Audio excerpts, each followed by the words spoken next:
പ്രാർത്ഥിക്കാം. പരിശുദ്ധനും നിത്യനുമായ ദൈവമേ, സ്വർഗീയ പിതാവേ, നിന്റെ സ്നേഹത്തിനായി കരുതലിനായി സ്തോത്രം ചെയ്യുന്നു.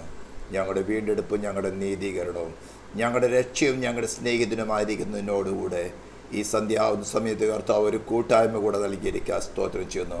നിന്റെ വാഗ്ദത്ത പ്രകാരം 2-3 പേർ എൻ്റെ നാമത്തിൽ കൂടി വരുന്നിടത്തൊക്കെയും അവരുടെ മധ്യജ്ഞാനുണ്ടാവുന്നതിൻ്റെ വാഗ്ദത്ത പ്രകാരം തന്നെ സ്തോത്രം 7 നക്ഷത്രങ്ങളെ വലങ്കയ്ക്ക് പിടിച്ച് 7 നിലവുകൾക്കിട നടുവിൽ ഉലാവുന്നവനായി, നിലയങ്കി ധരിച്ചവനായി, മാറത്ത് പൊൻകച്ച കെട്ടിയവനായി, ഉലയിൽ ചുട്ടുപഴിപ്പിച്ച വെള്ളവോട്ടിന് സദൃശ്യമുള്ള കാലുള്ളവനായിക്കൊണ്ട്, സൂര്യശക്തിയോടെ പ്രകാശിക്കുന്ന പോലെ മുഖമുള്ളവനായിക്കൊണ്ട്, വായു നിരുവായി തലകൾ വാൾ പുറപ്പെടുന്നവനായിക്കൊണ്ട്, പെരുവെള്ളത്തിൻ്റെ ഇരച്ചിൽ പോലെ ശബ്ദമുള്ളവനായി, ഞങ്ങളുടെ നീതിയായ ദൈവമേ, ഞങ്ങളുടെ മധ്യത്തിലുള്ളതിനായി സ്തോത്രം ചെയ്യുന്നു. എളിയവരോട് സംസാരിച്ചാട്ടെ, നിന്റെ കരം പ്രവർത്തിച്ചാട്ടെ കർത്താവ്. ഇന്ന് നിന്റെ പുനരുദ്ധാന ശക്തി വ്യക്തിപരമായ ജീവിതത്തിൽ അനുഭവിച്ചറിഞ്ഞുകൊണ്ട് ജനത്തെ നീ അനുഗ്രഹിക്കുമാറാകണമെന്ന് പ്രാർത്ഥിക്കുന്നു.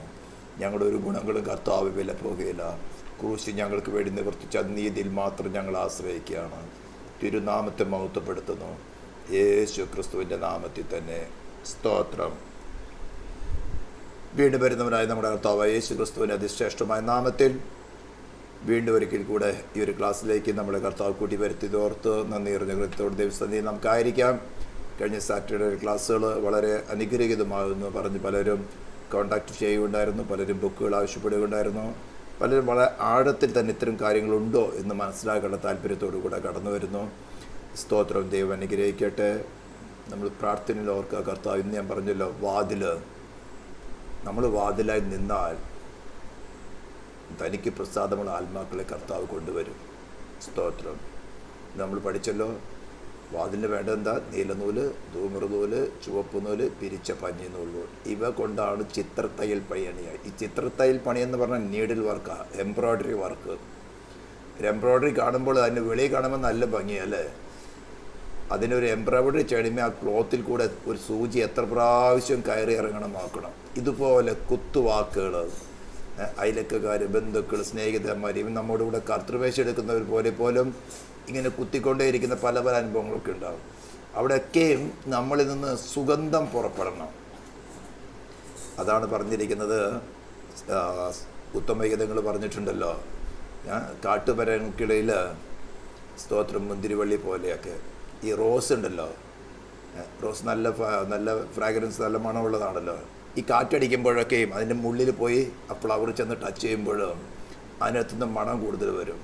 ഇതുപോലെ ആത്മീകത്തിൽ കാറ്റുകളൊക്കെ അടിക്കുമ്പോൾ നമ്മൾ കുത്തുകൊള്ളും. കുത്തുകൊള്ളെന്ന് പറയുന്നത് എന്താ? ചില വാക്കുകളുടെ കുത്തുകൊള്ളു, ചിലപ്പോൾ രോഗത്തിൻ്റെ കുത്ത്, ചില സാമ്പത്തിക ബുദ്ധിമുട്ടിൻ്റെ കുത്തുകൊള്ളു. ഇവിടെയൊക്കെ വേണ്ടതെന്നറിയാമോ? ഉയർത്തെഴുന്നേറ്റവനായ കർത്താവിൽ ആശ്രയിക്കുക. അപ്പോൾ സുഗന്ധം പുറപ്പെടും. അല്ലെങ്കിൽ നമ്മളുള്ള ഹ്യൂമൻ നേച്ചർ പുറപ്പെടും, അത് ദുർഗന്ധമാണ്. ഇത്രയുള്ള പരിപാടി. കാറ്റിലേക്ക് നോക്കണ്ട, കാറ്റിൻ്റെ തീവ്രതയോ, കാറ്റ് എവിടെ നിന്ന് വരുന്നു, എങ്ങനെ വരുന്നു, എന്തുകൊണ്ട് വരുന്നു, ആരായാലും ഉത്തരവ്, അതൊന്നും നോക്കണ്ട. കാറ്റുണ്ടത് നിങ്ങളുടെ സോളിന് വ്യക്തമായിട്ട് മനസ്സിലാകും. ഞാൻ ഈ ആരാധിക്കാനൊക്കെ പറയുന്നുണ്ടല്ലോ നിങ്ങളുടെ അടുത്തൊക്കെ, ചില ശക്തമേറിയ കാറ്റുകൾ അടിച്ചിട്ട് തന്നെയാണ്. അവിടെ കർത്താവ് ഏത് റിലേഷനിൽ വെളിപ്പെടണമോ ആ കാറ്റിനോട് കറസ്പോണ്ടൻ്റ് ആയിട്ടുള്ള റിലേഷനിൽ നമ്മുടെ ഉള്ളിൽ വെളിപ്പെടും. അവൻ ചെയ്യേണ്ടത് ചെയ്തെടുക്കും. ചിലപ്പോൾ നമ്മളെ ശുദ്ധീകരിക്കാനായിരിക്കും കാറ്റ്. അത് ശുദ്ധീകരിക്കണമെങ്കിൽ എന്ത് ചെയ്യണം? നമ്മുടെ വീണ്ടെടുപ്പുകാരൻ, അവൻ്റെ രക്തത്താ സകല പാപം മോയിപ്പൊക്കി ശുദ്ധീകരിക്കുന്നവൻ, ഇങ്ങനെ ഓരോരോ റിലേഷനും നമ്മൾ വെളിപ്പെടും. അപ്പോൾ വെരി സിമ്പിൾ. കാറ്റുണ്ടെന്ന് നമുക്ക് പ്രതികൂല സാഹചര്യം നമ്മുടെ സോളിൽ മനസ്സിലാകും. ഉടനെ നെടുമ്പാട്, വേറെ ഒന്നിനെയും ജഡ്ജ് ചെയ്യാൻ പോകണ്ട, ആരെയും കുറ്റം വിധിക്കാൻ പോകണ്ട. അവരല്ലേ, ഓഫ്കോഴ്സ് അവർ തന്നെയായിരിക്കും തെറ്റുകാർ. പക്ഷേ നമ്മളിൽ ദുർഗന്ധമാണോ വരുന്നത്, സുഗന്ധമാണോ വരുന്നത്? സുഗന്ധം വരണമെങ്കിൽ ക്രിസ്തു വെളിപ്പെടണം. ഇത്രയുള്ള സുവിശേഷം. ഇനിയോ ഞാനത് പറഞ്ഞെന്ന് മാത്രമേ ഉള്ളൂ. ഇതെല്ലാം നമുക്ക് പറയാനും പ്രസ്താവിക്കാനും തിയറികൾ എഴുതാൻ എളുപ്പമാണ്. പ്രാക്ടിക്കലായിട്ട് അനുഭവിക്കാത്തോടത്തോളം അത് വിശ്വാസമല്ല, അതിലൊരു ശക്തിയില്ല. പ്രാക്ടിക്കലായിട്ട് അനുഭവിക്കാൻ തുടങ്ങി അതിൽ കൂടെ ഉയർത്തെഴുന്നേറ്റവനായ ക്രിസ്തുവിൻ്റെ ആ പുനരുദ്ധാന ശക്തി അനുഭവിച്ചാൽ, 1-2 പ്രാവശ്യം അനുഭവിച്ചു കഴിയുമ്പോൾ നിങ്ങൾ അതിനു വേണ്ടി ദാഹിക്കും. നീർത്തോടുകൾക്ക് ചെല്ലാൻ കാക്ഷിക്കുന്നത് പോലെ എൻ്റെ ആത്മാവ് ദൈവത്തിനായി, ജീവനുള്ള ദൈവത്തിനായി തന്നെ കാക്ഷിക്കുന്നെന്ന് കോരപുത്രന്മാർ പറഞ്ഞ പോലെ നമ്മൾ പറയും, കർത്താവേ സ്തോത്രം. പക്ഷെ എടുത്ത് ചാടിയൊന്നും വേണ്ട. ദൈവത്തിൻ്റെ ആത്മാവ് ഓർഗനൈസ് ചെയ്യുന്നത് പോലെ അവൻ നമ്മുടെ ബലഹീനതയെ മനസ്സിലാക്കിക്കൊണ്ട്, നമ്മുടെ അവസ്ഥകളെ മനസ്സിലാക്കിക്കൊണ്ട്, നമ്മുടെ ഭൗതികം ആത്മീയമായ അവസ്ഥകളെ മനസ്സിലാക്കിക്കൊണ്ട് തന്നെ അവൻ അത് ചെയ്തോളും. തക്ക സമയത്ത് വേണ്ടതുപോലെ ചെയ്തു. അതിനോട് നമ്മൾ ഈൽഡ് ചെയ്ത് കൊടുക്കുക. സ്തോത്രം. നമ്മൾ പഠിക്കാൻ പോകുന്ന വിഷയം കുറച്ചും കൂടി ആഴത്തിലുള്ള വിഷയമാണ്. ഈ ചിത്രത്തൈലിൻ്റെ പണികളൊക്കെ ഇങ്ങനെയൊക്കെയാണ്. നമ്മൾ സ്തോത്രം കഴിഞ്ഞ ഒരു 4-5 ക്ലാസ്സുകളിൽ കൂടെ നമ്മുടെ തീം ക്രിസ്തുവും അവൻ്റെ ശരീരവുമായിട്ടുള്ള ബന്ധം എന്താണെന്ന് എഫേസ്യ ലേഖനത്തിൽ കൂടിയും കൊളോസ്യ ലേഖനത്തിൽ കൂടിയും പഠിക്കുക എന്നുള്ളതാണ്. ലേഖനങ്ങളല്ല പഠിക്കുന്നത്, ക്രിസ്തുവും അവൻ്റെ ശരീരവുമായിട്ടുള്ള ബന്ധം എന്താണെന്ന്. ഇത് നമ്മൾ കുറച്ചും കൂടി ആഴത്തിൽ മനസ്സിലാക്കാൻ വേണ്ടിയാണ് അല്പമായിട്ട് ഒരു 4-5 ആഴ്ചകളായിട്ട് സമാഗമന കൂടാരവുമായിട്ട് ബന്ധപ്പെട്ട് ചില കാര്യങ്ങൾ പറയാൻ കാരണമായി തീർന്നത്. അതിൽ പ്രധാനപ്പെട്ടതും നമ്മൾ ചിന്തിച്ചത്, ഏറ്റവും പ്രധാനപ്പെട്ട കാര്യം, ദൈവത്തിന് തിരുനിവാസമായിട്ട്, ദൈവത്തിന് വസിക്കാൻ തക്കണം, അല്ലെങ്കിൽ തൻ്റെ ജനത്തോടു കൂടെ താൻ വീണ്ടെടുത്തു കൊണ്ടുവന്ന ജനത്തിൻ്റെ കൂടെയാണ് വസിക്കുന്നത് കേട്ടോ. ശരിക്കും മനസ്സിലാക്കണം. ചോരത്തടി ആചരിച്ച് പെസകയെ ആചരിച്ച് എന്ന് പറഞ്ഞാൽ ചോരത്തളിക്ക് അവർ വലിയ വിലയൊന്നും കൊടുക്കണ്ട. ഓരോ ആടിനെ വാങ്ങിക്കണം, ആടിനെക്കുറിച്ചുള്ള വിവരണങ്ങളാണ്, അത് ഊനമൊന്നുമില്ലാതിരിക്കണം. പക്ഷേ തീയിൽ ചുട്ടതായിട്ടുള്ള മാംസം പുളിപ്പില്ലാത്ത അപ്പത്തോട് കയ്പിച്ചീരിയോടും കൂടെ തിന്നാന്ന് പറയുമ്പോൾ അത് തിന്നുവാൻ വേണ്ടി ആട് ഓൾറെഡി അറുക്കപ്പെട്ട് കഴിഞ്ഞു, പിന്നെ അതിന്മേൽ പണിയൊന്നുമില്ല. തിന്നുവാൻ വേണ്ടി ഈ തിന്നുന്നവരുടെ ഒരുക്കമാണ് പിന്നെ പറഞ്ഞിരിക്കുന്നത്. അവരെല്ലാവരും പരിച്ഛേദനയേറ്റവരായിരിക്കണം. പ്രധാനപ്പെട്ട കാര്യം അതാണ്. പരിച്ഛേദന, ഹൃദയ പരിച്ഛേദനയാണ് അല്പമായിട്ട് ബുദ്ധിമുട്ടുള്ള കാര്യം. ഇത് നമുക്ക് വെളിപ്പെട്ട് കിട്ടണ്ടേ? എൻ്റെ ഹൃദയത്തിൽ മറിഞ്ഞിരിക്കുന്ന എന്താ? ദാവീദ് പറഞ്ഞ പോലെ വ്യസനത്തിലുള്ള മാർഗം എന്നിലുണ്ടോ എന്ന് നോക്കി ശാശ്വത മാർഗത്തിൽ എന്നെ നടത്തണമേ. എനിക്കറിയുന്ന കാര്യമാണെങ്കിൽ അങ്ങനെ പ്രാർത്ഥനയുടെ ആവശ്യമില്ല. എനിക്കറിയാത്തൊരു കാര്യം, അഗ്നിജ്വാലയ്ക്കൊത്തോളം കണ്ണുള്ള നിൻ്റെ കണ്ണുകൊണ്ട് എന്നിൽ മറിഞ്ഞിരിക്കുന്നതും എന്നാൽ വ്യസനത്തിന് കാരണമായ ഒരു കാര്യമാണെന്ന് നിനക്ക് മനസ്സിലാകുന്നെങ്കിൽ, എൻ്റെ ബുദ്ധിക്ക് അത് മനസ്സിലാക്കി തന്നാൽ, അത് ഞാൻ പറഞ്ഞ കാറ്റ് കടിക്കുന്ന സമയത്ത് എനിക്ക് മനസ്സിലാക്കി തന്നാൽ ഞാൻ അതിൽ ഉപേക്ഷിക്കാൻ തയ്യാറാണ്. നമ്മൾ ഈ പ്രാർത്ഥനയ്ക്ക് എപ്പോഴും പ്രാർത്ഥിക്കാറുണ്ട് ഇടയ്ക്കിടയ്ക്കിട്ടൊക്കെ. പക്ഷെ അതിൻ്റെ അർത്ഥം ഇതാണ്, എനിക്കിപ്പോൾ അറിയില്ല, പക്ഷേ എന്നിലൊരു മറിഞ്ഞു കിടക്കുന്നുണ്ട്. അതിന് നിൻ്റെ അഗ്നിജ്വാലയ്ക്കത്തോളം കണ്ണുകൊണ്ട് നീ കണ്ട് എൻ്റെ ബുദ്ധിക്ക് മനസ്സിലാക്കത്തക്കവണ്ണം വെളിപ്പെടുത്തി തന്നാൽ, അല്ലെങ്കിൽ എൻ്റെ ഇൻ്റലക്റ്റിന് മനസ്സിലാക്കത്തക്കവണ്ണം വെളിപ്പെടുത്തി തന്നാൽ, കർത്താവേ അത് വ്യസനത്തിലുള്ള മാർഗമാണെന്ന് മനസ്സിലാക്കി ഞാൻ അതിനെ ഉപേക്ഷിക്കാൻ തയ്യാറാണ്. ചിലപ്പോൾ നമ്മുടെ പേഴ്സണൽ ചില സ്വഭാവങ്ങളായിരിക്കാം, അത് നല്ലതിന് വേണ്ടിയിട്ടാണ്. അതിനാണ് ഈ ഇടയ്ക്കിടയ്ക്കിട്ട് കാറ്റ് കടിപ്പിക്കുന്നത്. സ്തോത്രം. അവിടെ എന്ത് വേണമെന്ന് പറഞ്ഞത്? ക്രിസ്തുവിൽ ആശ്രയിക്കുക. അവനെ കൂടാതെ നമുക്ക് ഒരു നന്മയും പ്രൊഡ്യൂസ് ചെയ്യാൻ സാധ്യമല്ല, ഒരു നന്മയും പ്രൊഡ്യൂസ് ചെയ്യാൻ സാധ്യമല്ല. അപ്പോൾ ഇതിനൊക്കെ വേണ്ടിയാണ് ഈ പ്രധാനപ്പെട്ടത് പറഞ്ഞ ഈ ആലയം എന്താണ്? വീണ്ടെടുക്കപ്പെട്ടവരിൽ വസിക്കുവാൻ. ഈ ആലോചന ഈജിപ്തിൽ വെച്ച് പറഞ്ഞില്ല. അവർ വന്ന് ചോരത്തടി ആചരിച്ചു, പെസക തിന്നു, ചെങ്കടൽക്കരയിൽ വെച്ച് ദൈവം അതിഭയാനകമായൊരു ന്യായവിധി നടത്തി. അതുവരെ അവർ അടിമത്തത്തിൽ വെച്ചവരെ ദൈവം തൻ്റെ മഹത്വത്തിനൊത്തവണ്ണം ന്യായവിധി നടത്തി. എന്നാൽ തൻ്റെ മഹത്വമുള്ള ഭുജം മോശയുടെ വലങ്കേക്ക് ചെല്ലുമാറാക്കി ചെങ്കടലിനെ പിളർന്ന് ഉണങ്ങിയ നിലത്തോടുകൂടെ. ആമേ സ്തോത്രം. അത് നമ്മൾ കണക്ക് കൂട്ടി നോക്കിയാൽ ഏകദേശം 32 ലക്ഷം ആൾക്കാരാണ് വരുന്നത്. 32 ലക്ഷം ആൾക്കാർ തോളോട് തോൾ മുട്ടി ഒരു സ്റ്റെപ്പ്, ഒരു 1.5 അടിയെങ്കിലും ഡിസ്റ്റൻസിൽ നടന്നാൽ മാത്രമേ നടന്നു കയറാൻ പറ്റുള്ളൂ. അങ്ങനെ കണക്ക് കൂട്ടിയാൽ ഏകദേശം 1500 മൈല് വൈഡായിട്ട് ചെങ്കടലിൽ പിളരണം. 1500 മൈല് 32 ലക്ഷം പേര് നടന്നു പോകണമെങ്കിൽ അതൊരു വലിയ മിറാക്കിൾ തന്നെയാണ്. ഓക്കെ, നമ്മൾ ആ സ്റ്റാറ്റിസ്റ്റിക്സിലേക്കല്ല പോകുന്നത്, കാരണം ഞാൻ ഈ സ്റ്റാറ്റിസ്റ്റിക്സ് ഒന്നും പറയാനായിട്ട് ആഗ്രഹിക്കുക. അതൊക്കെ നിങ്ങളിൽ പ്രാണിലൊരു ഇമോഷൻ ഡെവലപ്പ് ചെയ്യുന്നുള്ളൂ. പക്ഷേ ഇതൊക്കെ അറിഞ്ഞിരിക്കേണ്ട ആവശ്യമാണ്.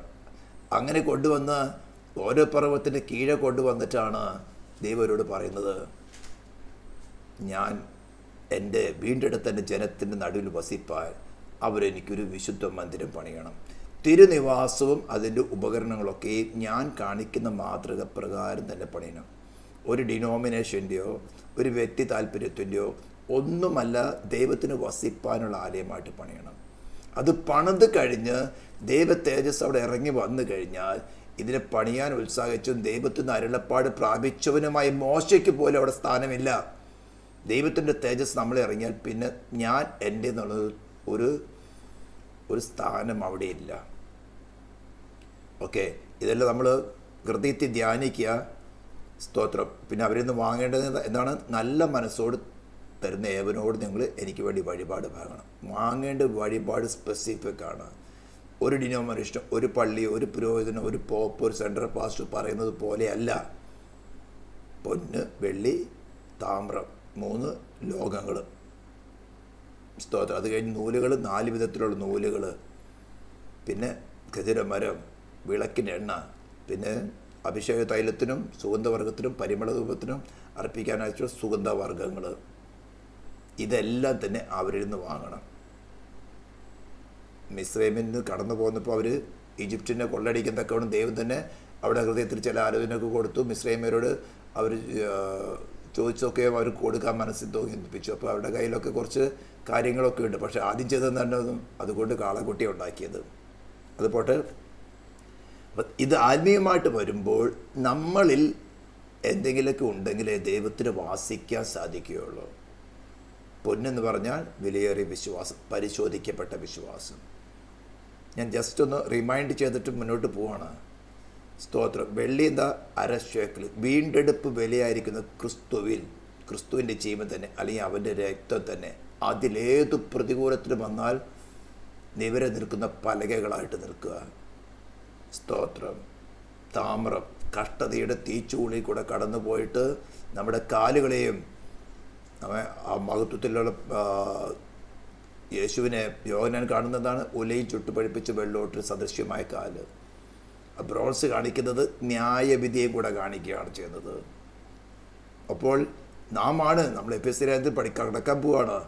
എന്താണ്? എല്ലാ വാഴ്ചയ്ക്കും അധികാരത്തിലും ശക്തിക്കും കർത്തൃത്വത്തിനും ഈ ലോകത്തിൽ മാത്രമല്ല വരുവാനുള്ളതിലും വിളിക്കപ്പെടുന്ന സകലനാമത്തിലും അത്യന്തം മീതെ അവരോടുകൂടെ ഇരിക്കേണ്ടവരാണ്. ഇപ്പോൾ സ്വർഗത്തിൽ ചെന്നിട്ടുള്ള കാര്യമല്ല, ഇപ്പോൾ നമ്മളായിരിക്കണം. അതിനാണ് പണിത് വരേണ്ടത്.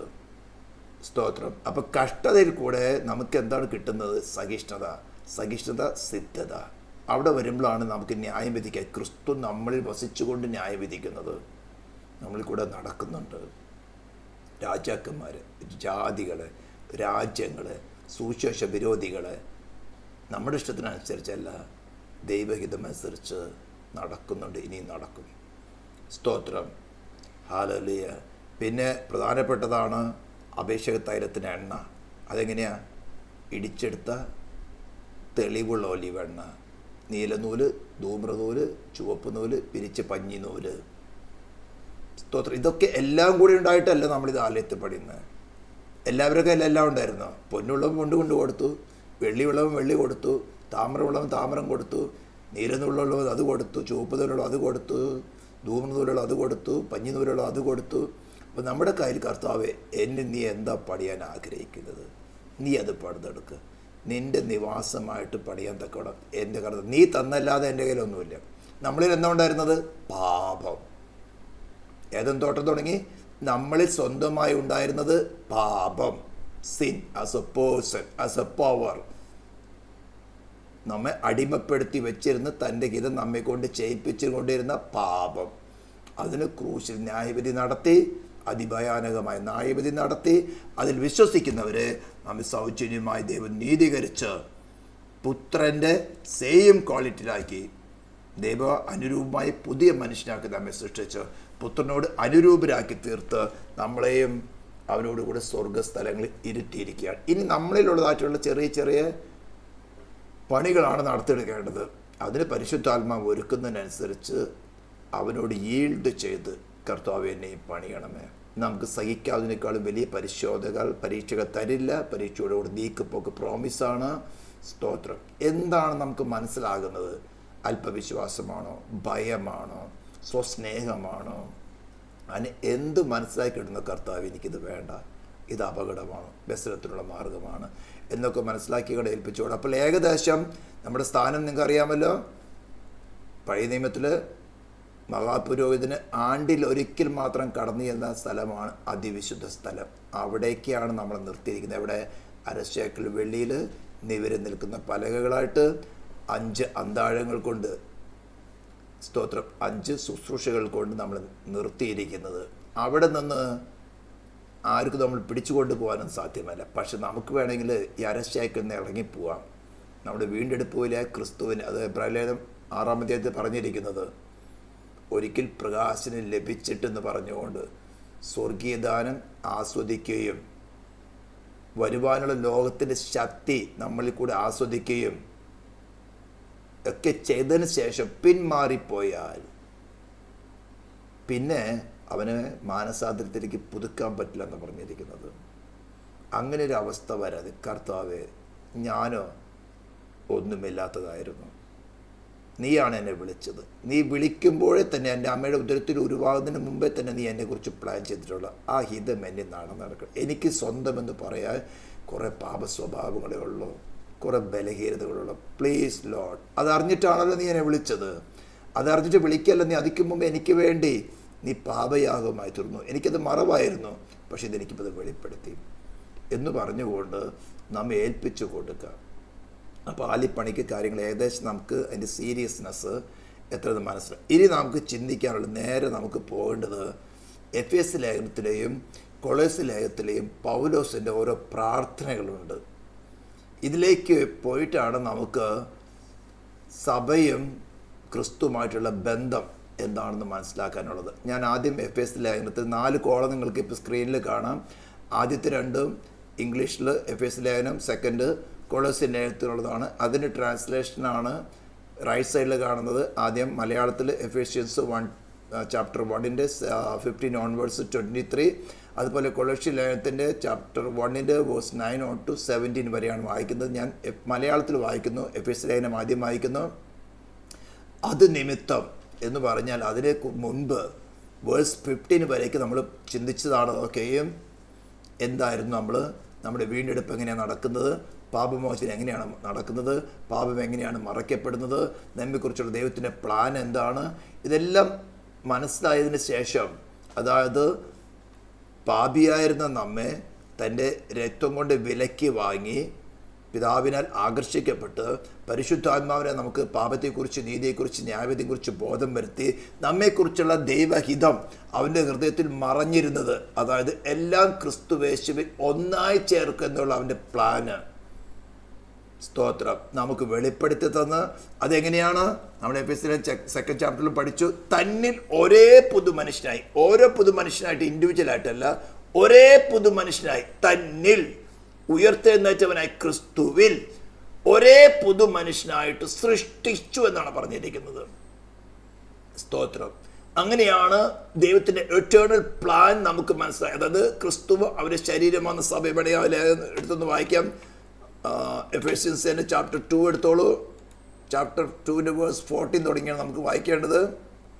നമ്മൾ റോമലേനൊക്കെ പഠിച്ച സമയത്ത് പഠിച്ചിട്ടുള്ളതാണ്, അതുകൊണ്ട് നിങ്ങൾക്ക് അറിയുന്ന കാര്യമായിരിക്കും.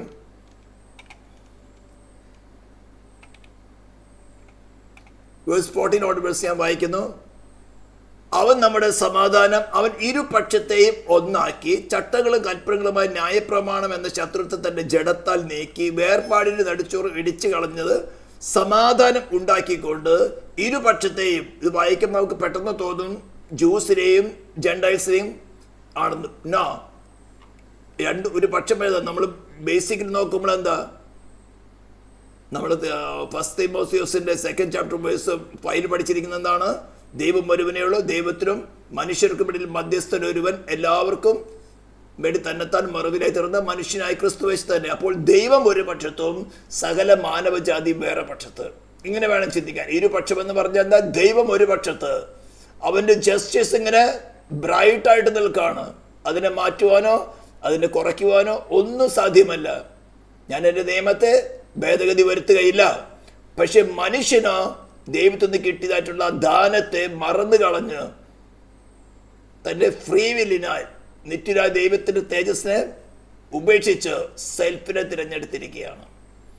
ഇതിന് രണ്ടിനും നിരപ്പിക്കണമെങ്കിൽ ഒരു വിഷയമുണ്ട്, മാറ്റാൻ പറ്റാത്ത വിഷയം. അതായത് ഡിവൈൻ ജസ്റ്റിസിന് സാറ്റിസ്ഫാക്ഷൻ വരുത്തണം. ദൈവം കരുണാസമ്പന്നനാണ്, ദൈവം സ്നേഹം തന്നെയാണ്, പക്ഷെ മഹാദയുള്ളവനാണ്. പക്ഷേ അവന്റെ ഡിവൈൻ ജസ്റ്റിസിന് സാറ്റിസ്ഫാക്ഷൻ വരുത്താത്തോളം ഈ പാപിയായ മനുഷ്യനോട് കരുണ കാണിപ്പാൻ അവന് സാധ്യമല്ല. അവന്റെ ഫോർബിയറൻസില്, ദീർഘക്ഷമയില് അവന് സമയം കൊടുക്കാം.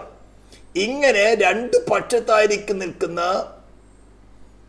ഇരു പാർട്ടികളെ തമ്മിൽ നിരപ്പിക്കുന്ന പരിപാടിയാണ് യേശു തന്റെ ശരീരത്തിൽ കൂടെ നടക്കുന്നത്. അതാ പറഞ്ഞ ഇരുപക്ഷത്തെയും തന്നിൽ പുതുമനുഷ്യനാക്കി സൃഷ്ടിപ്പാനും, ഒരേ പുതുമനുഷ്യനാക്കി.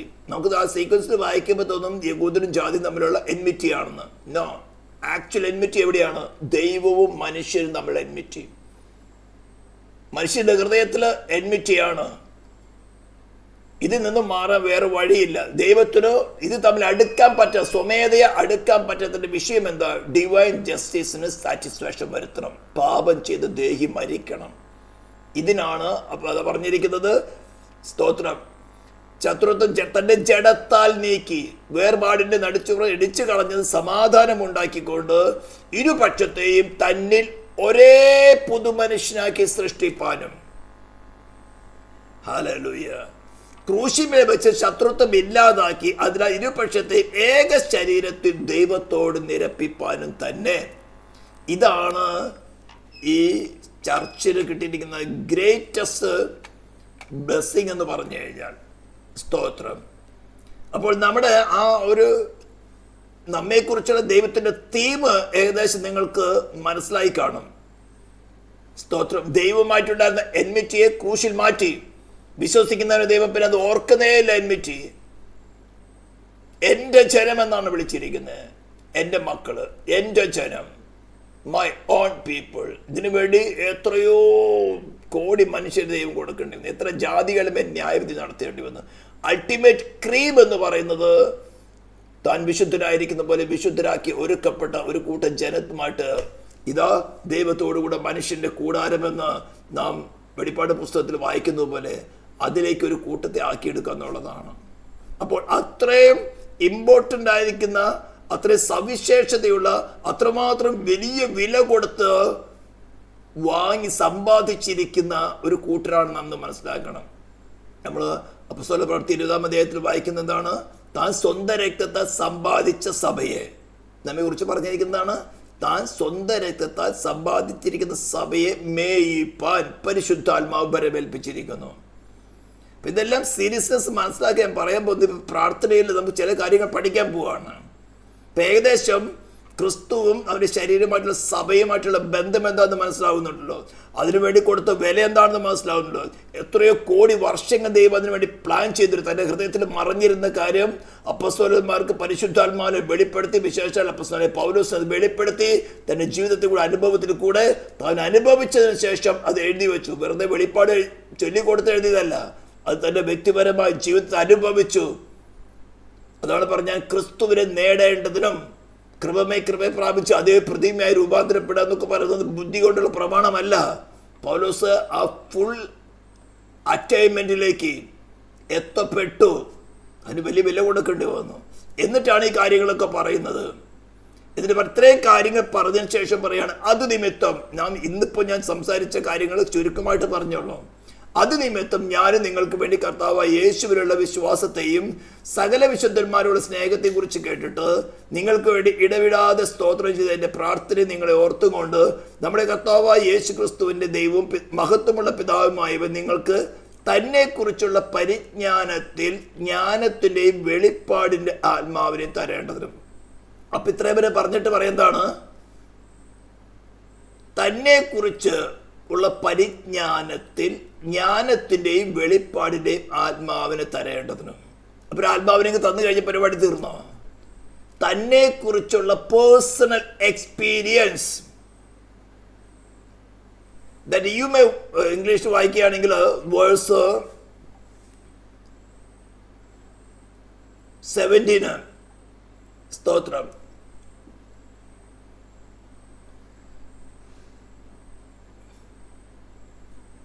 That the God of our Lord Jesus Christ, the Father of glory, may give you the spirit of wisdom and revelation in the knowledge of him. അവനെ കുറിച്ച് ബൈബിളിൽ നിന്നോട്ടുള്ള നോളേജ് അല്ല ഇവിടെ ഉദ്ദേശിക്കുന്നത്, എക്സ്പീരിയൻസ്.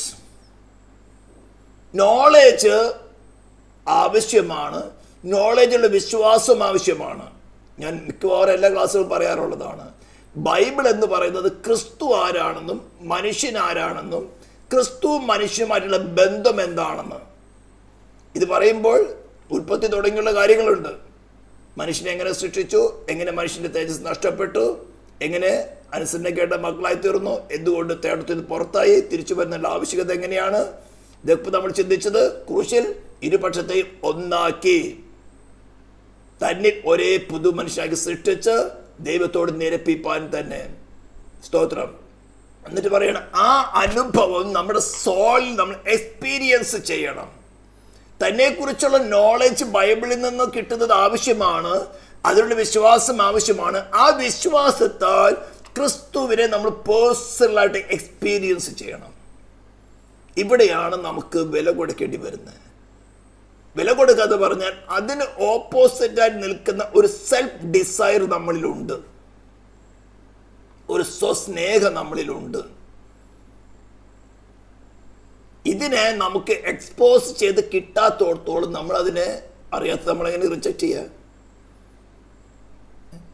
നമ്മളിൽ ഇന്നത് ഉണ്ടെന്ന് കണ്ടാലേ നമ്മൾ, ഇപ്പം നമ്മൾ ധരിച്ചിരിക്കുന്ന വസ്ത്രത്തിൽ അഴുക്കുണ്ടെന്ന് നമ്മൾ കണ്ടാലേ അതിൽ വാഷ് ചെയ്യുള്ളൂ. കാണാത്തോടത്തോളം എന്ത് ചെയ്യും? അതിട്ടുണ്ട് നടക്കും. പിന്നെ കുറേ പേരെടുത്ത് കണ്ടാൽ ആ മൈൻഡിൽ ഇത് ന്യൂജനാ അല്ലെങ്കിൽ ഇത് പുതിയ കാര്യം എന്ന് പറഞ്ഞാണ് കൊണ്ട് നടക്കും.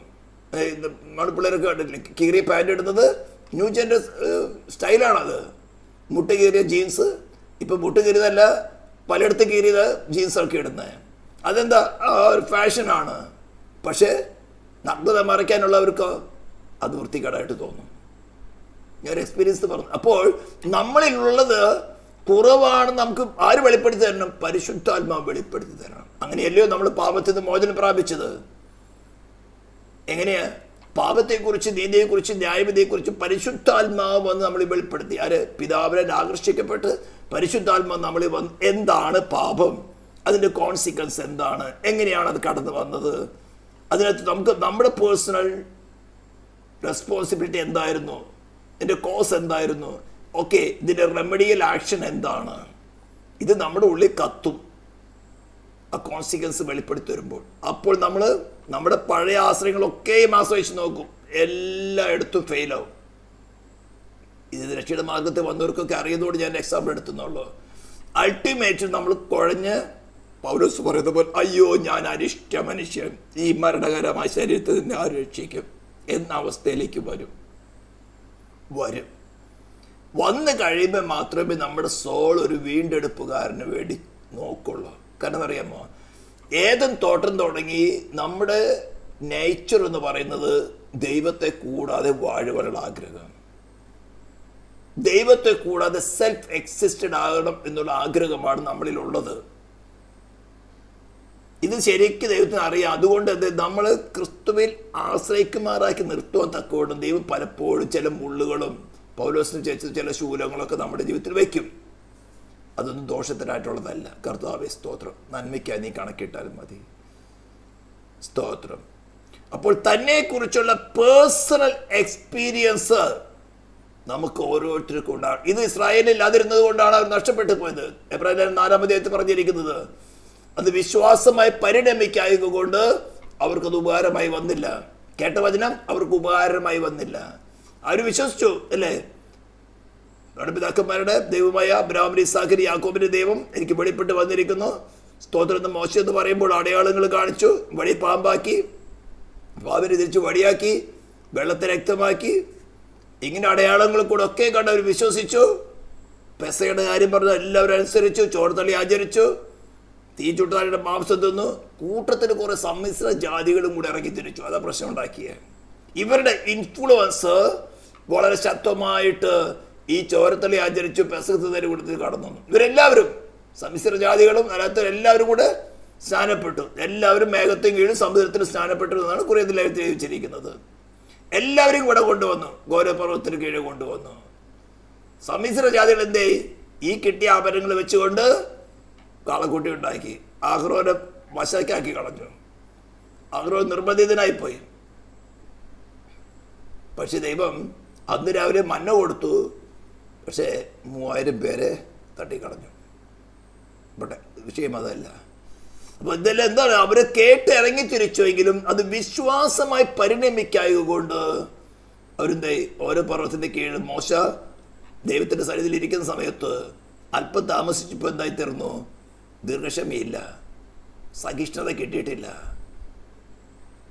സ്തോത്രം.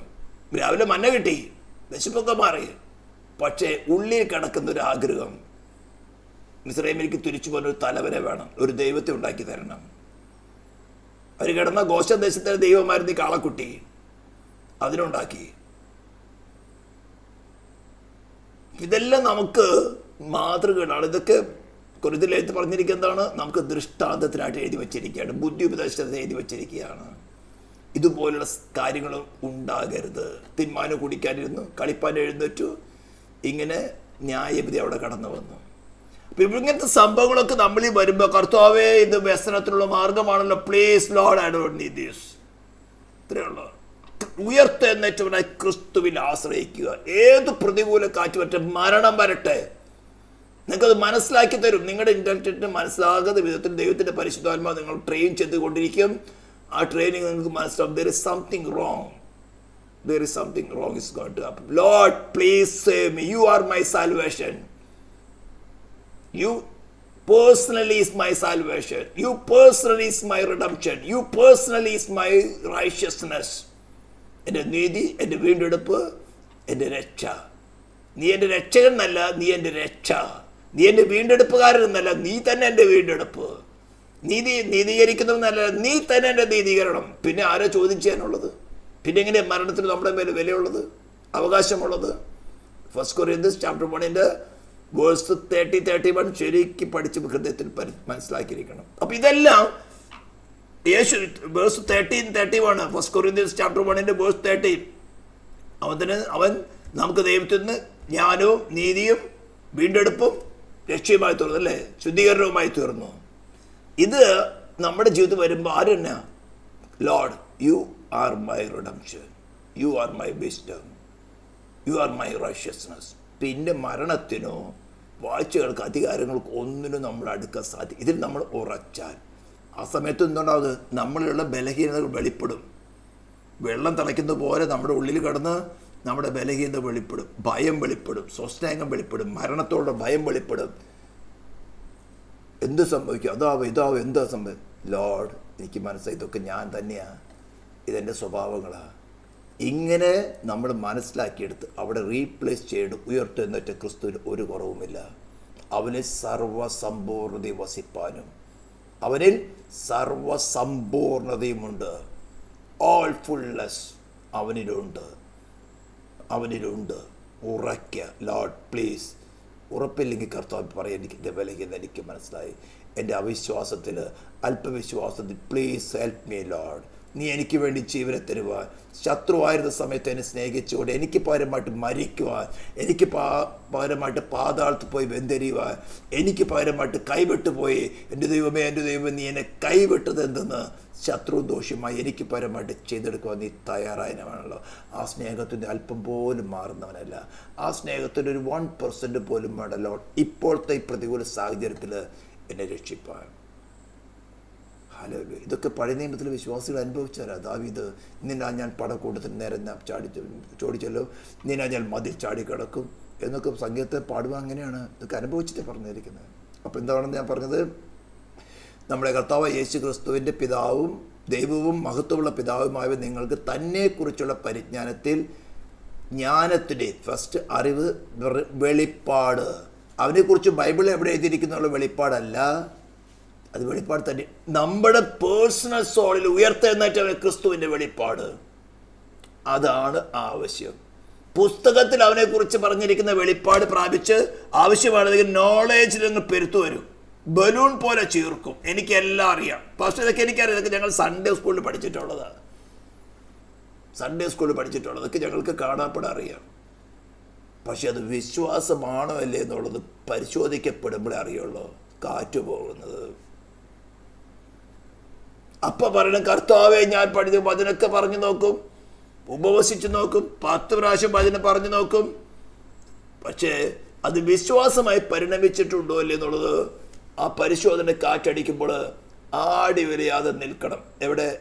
ഇവരെ നിൽക്കുന്ന പലകയായിട്ട് 1/2 ശേക്കൽ വെള്ളിയിന്മേൽ എൻ്റെ വീണ്ടെടുപ്പുകാരനായ ക്രിസ്തു.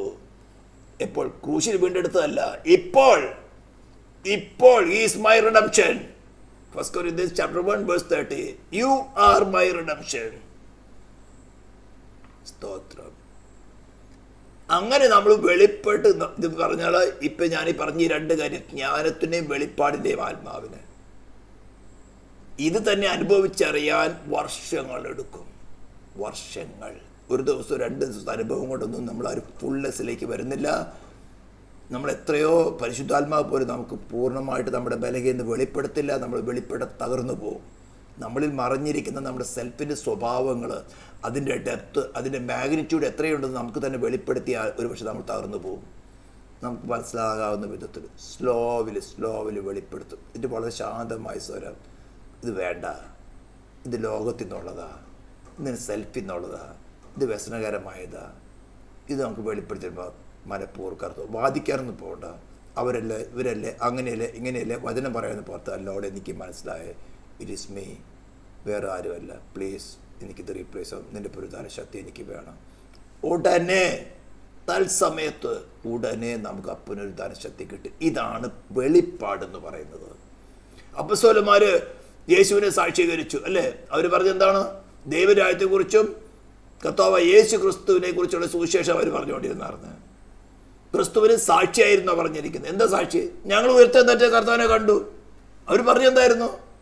ഞങ്ങളോട് കൂടെ 3.5 വർഷം തിന്നു കുടിച്ചിട്ടുണ്ടായിരുന്ന യേശുവിനെ നിങ്ങളെല്ലാം അടിച്ചു തൂക്കി കുരിശിന്മേൽ തറച്ച് തൂക്കിയിട്ടു. എന്നാൽ അവനെ മരിച്ചവരിൽ നിന്ന് ഉയർത്തെഴുന്നേറ്റവനായിട്ട് ഞങ്ങൾ ഞങ്ങളുടെ കണ്ണുകൊണ്ട് കണ്ടു എന്ന് അവർ സുവിശേഷിച്ചതുപോലെ ഉയർത്തെഴുന്നേറ്റവനെ ക്രിസ്തുവിനെ ഞാൻ എൻ്റെ സോളിൽ മനസ്സിലാക്കി.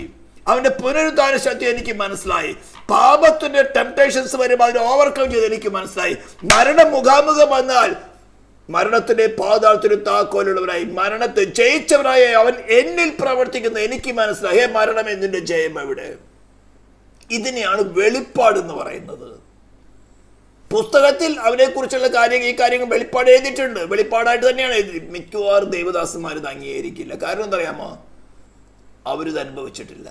അനുഭവിക്കാത്തതിന്റെ കാരണം എന്താ? അവരെവിടെയോ സെൽഫിനെ താലോലിക്കുന്നുണ്ട്, എവിടെയോ സെൽഫ് ഹൈഡായിരിക്കുന്നു. അതിനെ എക്സ്പോസ് ചെയ്യാൻ സമ്മതിക്കുന്നില്ല.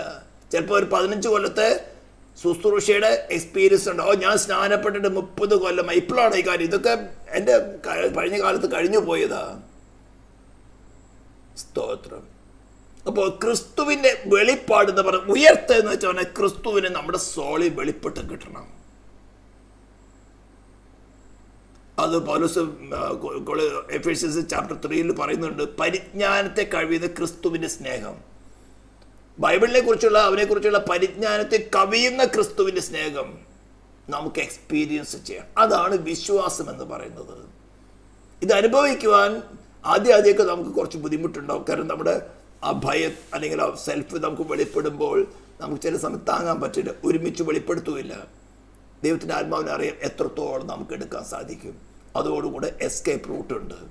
പക്ഷെ അതിലേൽപ്പിച്ചു കൊടുക്കുക. കർത്താവേ, ഒരു എസ്കേപ്പ് റൂട്ടുണ്ടല്ലോ, ഒരു എസ്കേപ്പ് റൂട്ടുണ്ടല്ലോ. രോഗമായിട്ട് മരണമായിട്ട് എന്ത് വന്നാലും കർത്താവ് ഒരു എസ്കേപ്പ് റൂട്ടുണ്ടല്ലോ. എനിക്ക് എത്രത്തോളം താങ്ങാൻ പറ്റുമെന്ന് എനിക്ക് അറിയാലോ. എന്നിട്ടാണല്ലോ നീ എന്നെ ഈ പദ്ധതിയിലേക്ക് കൊണ്ടുവന്നിരിക്കുന്നത്. Lord please help me. You are faithful, you are faithful. ഞാനല്ല, യു ആർ ഫെയ്ത്ത്ഫുൾ. ഇങ്ങനെ നമുക്ക് ഉയർത്തെഴുന്നേറ്റവരെ ക്രിസ്തുവിനെ നമ്മുടെ സോളിൽ, നമ്മുടെ പേഴ്സണൽ സോളിൽ എക്സ്പീരിയൻസ് ചെയ്യണം. ഇതാണ് നമ്മളെ പുസ്തകത്തിൽ എഴുതിയിരിക്കുന്നത്, relations of Christ to believers എന്നുള്ളത്. എന്നിട്ട് പറയണേ, സ്തോത്രം, ജ്ഞാനത്തിനെയും വെളിപ്പാടിൻ്റെ ആത്മാവിനെ തരേണ്ടത് നിങ്ങളുടെ ഹൃദയദൃഷ്ടി പ്രകാശിച്ചിട്ട് അവൻ്റെ വിളിയാലുള്ള ആശ എന്നതെന്നും വിശുദ്ധന്മാരിൽ അവൻ്റെ അവകാശത്തിൻ്റെ മഹിമാധനം എന്നതെന്നും. ഇതെല്ലാം വലിയ വലിയ കാര്യങ്ങളാണ്. അവൻ്റെ വിളിയാലുള്ള ആശ എന്നതെന്നും എന്ത് വേണം? ഹൃദയദൃഷ്ടി പ്രകാശിക്കണം. ഹൃദയദൃഷ്ടി പ്രകാശിക്കണം. ഈ ലോകത്തിലേക്കുള്ള ദൃഷ്ടി അടയണം. നമ്മുടെ ഫിസിക്കൽ ഐസ് അടഞ്ഞിട്ട് കണ്ണടച്ചിന്ന് പ്രാർത്ഥിക്കുന്ന കാര്യമല്ല പറയുന്നത്. നമ്മെക്കുറിച്ചുള്ള അവൻ്റെ പ്ലാൻ എവിടേക്കാ? മഹിമയുടെ വലതുഭാഗത്ത് ഇരിക്കുന്നവനോട് കൂടെയാണ് നമ്മളെ ഇരുത്തിയിരിക്കുന്നത്. അവനോടുകൂടെ ഒരേ സിംഹാസനത്തിലിരുന്ന് കുറച്ച് നേരത്തെ നമ്മൾ ചിന്തിച്ചു, തന്നിൽ ഒരേ പുതുമനുഷ്യനാക്കി സൃഷ്ടിച്ച് ഏക ശരീരത്തിൽ ദൈവത്തോട് നിരപ്പിച്ചിരിക്കുകയാണ്. അവനോട് സദൃശ്യന്മാരായി ഒരേ സിംഹാസനത്തിൽ നിന്ന് രാജ്യം ഭരിക്കുവാനാണ് നമ്മളെ. ഉൽപ്പത്തിയിലെ പ്ലാൻ അതല്ലായിരുന്നോ? ആകാശത്തിലെ പറവജാതി, സമുദ്രത്തിലെ മത്സ്യം, സകല ചരാചരത്തിന്മേൽ വാഴുക. നമ്മളിത് അവസാനം കൺകൂടി ചെയ്യാൻ പോകുന്നത് അങ്ങനെയാണ്. എല്ലാ വാഴ്ചയ്ക്കും അധികാരത്തിനും ശക്തിക്കും കർത്തൃത്വത്തിനും ഇതിനെല്ലാത്തിൻ്റെ മേലെ അവയെല്ലാം കാൽ കീഴാക്കി അവർക്ക് മേലെ തലയായി ക്രിസ്തുവിനോട് കൂടെ ചേർന്ന് നാം ഭരിക്കുന്നവരായി തീരണം. ഇനെന്താ വേണ്ടത്? തന്നെക്കുറിച്ചുള്ള പരിജ്ഞാനം, വെളിപ്പാട്, അവൻ്റെ വിളിയുള്ള ആശ ഇന്നതാണ്, വിശുദ്ധന്മാരുള്ള അവൻ്റെ അവകാശത്തിൻ്റെ മഹിമാധനം ഇന്നതാണ്, അവൻ്റെ ബലത്തിനും വല്ലഭത്തിനും വ്യാപാരത്തിന് വിശ്വസിക്കുന്നവർക്ക് വേണ്ടി വ്യാപരിക്കുന്ന അവൻ്റെ ശക്തിയുടെ അളവറ്റ വലിപ്പം ഇന്നതാണ്. ഇതൊന്നും എക്സ്പീരിയൻസ് ചെയ്യാത്തോളത്തോളം ഈ വചനം പഠിച്ചാൽ ഇത് വെറും വാക്കുകളായിട്ട് മാത്രം നമ്മുടെ നാവിൽ നമ്മുടെ ഹൃദയത്തിലിരിക്കും. വിശ്വസിക്കുന്നവർക്ക് വേണ്ടി വ്യാപരിക്കുന്ന അവൻ്റെ ശക്തിയുടെ അളവറ്റ വലിപ്പം, ഇമ്മഷറബിൾ ആയിട്ടുള്ള വലിപ്പം, ഒരല്പം പോലും കടുകുമണി പോലും ഇല്ലാതെ ആക്കിയിരിക്കുക.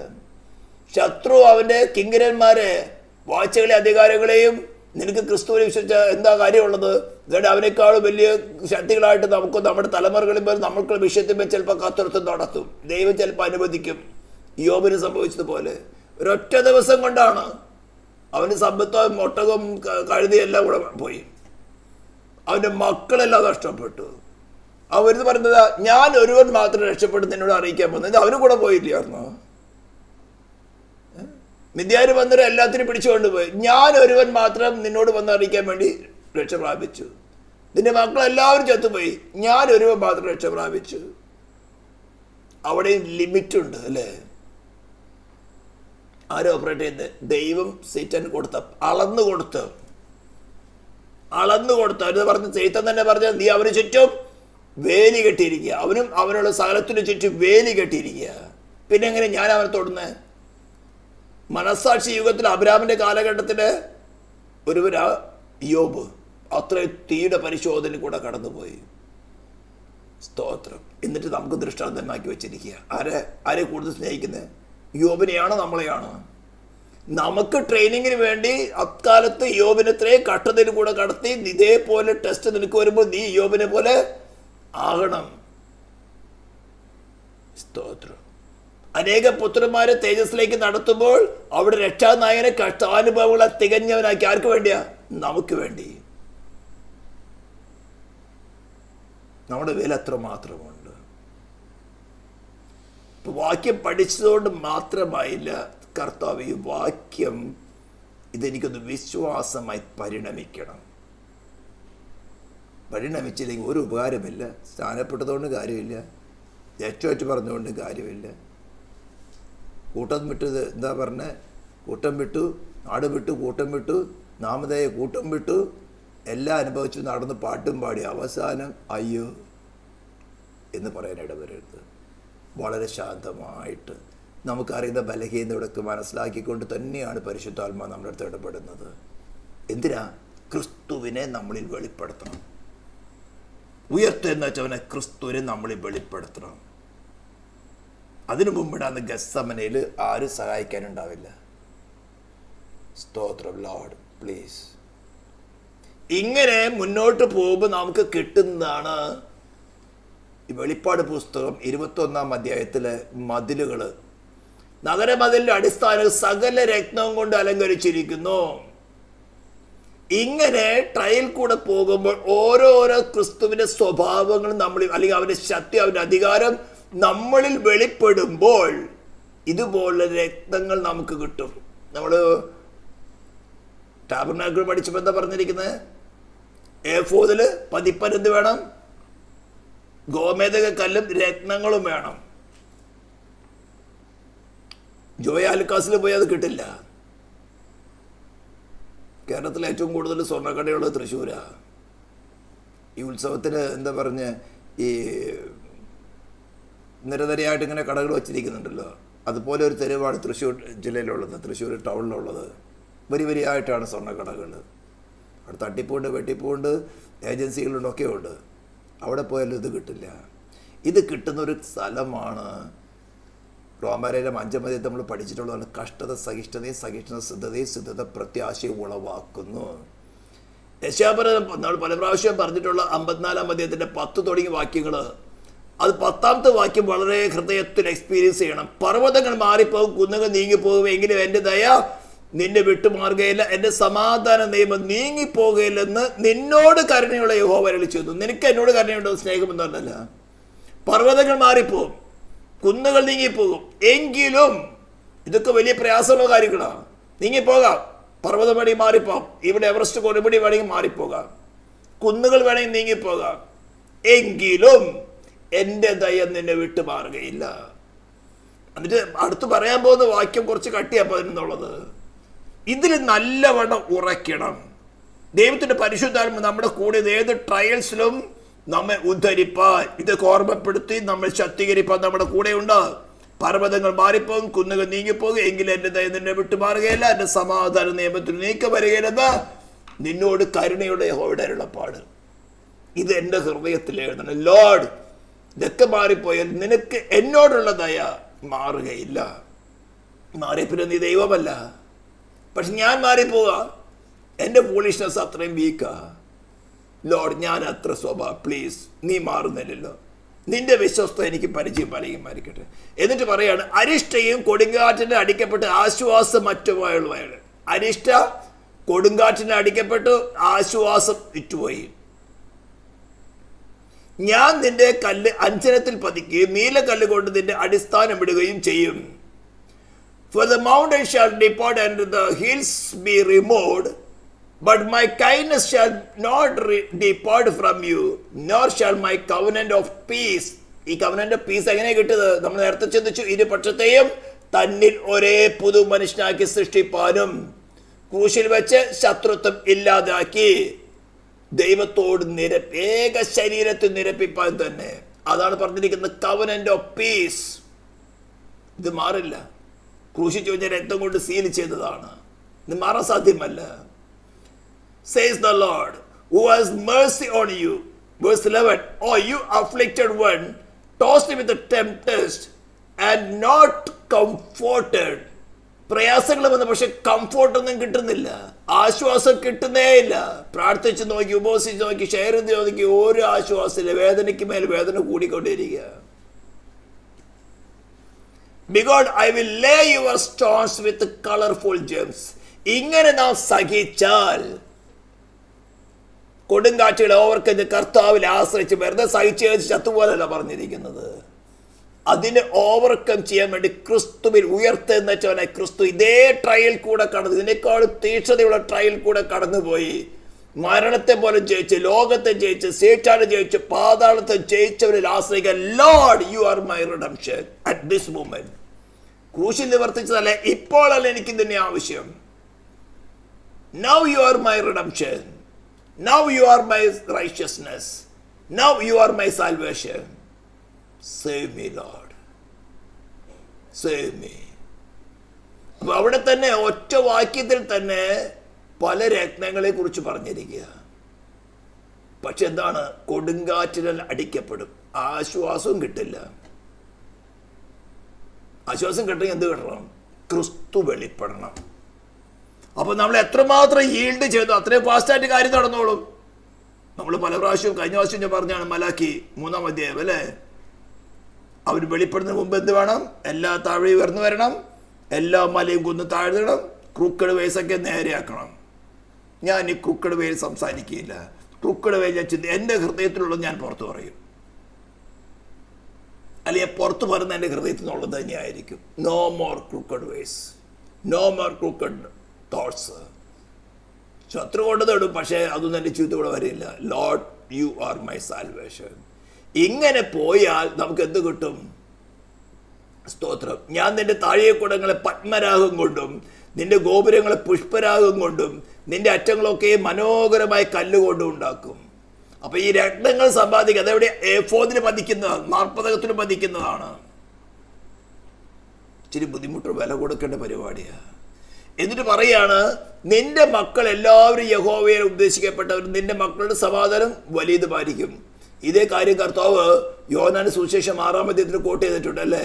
എല്ലാവരും ദൈവത്താൽ ഉപദേശിക്കപ്പെടുമെന്ന് തിരുവെഴുത്തുകളിൽ പറഞ്ഞിരിക്കുന്നുവല്ലോ.